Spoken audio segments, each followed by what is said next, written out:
রাজধানীর আদাবর থানার একটি অস্ত্র মামলায় ইনকিলাব মঞ্চের মুখপাত্র শরীফ ওসমান হাদী হত্যা মামলার প্রধান অভিযুক্ত ফয়সাল করিম মাসুদ ওরফে রাহুল ওরফে দাউদকে 10 বছরের সশ্রম কারাদণ্ড দিয়েছে আদালত।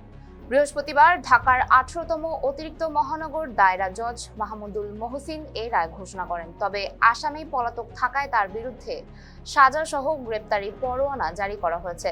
মামলার বিবরণে জানা যায়, 2024 সালের 7 নভেম্বর রাজধানীর আদাবরের বায়তুল আমান হাউজিং সোসাইটির একটি ফ্ল্যাটে অভিযান চালায় র‍্যাব 2। অভিযানের সময় ফয়সাল করিম পালানোর চেষ্টা করলে তাকে আটক করা হয়।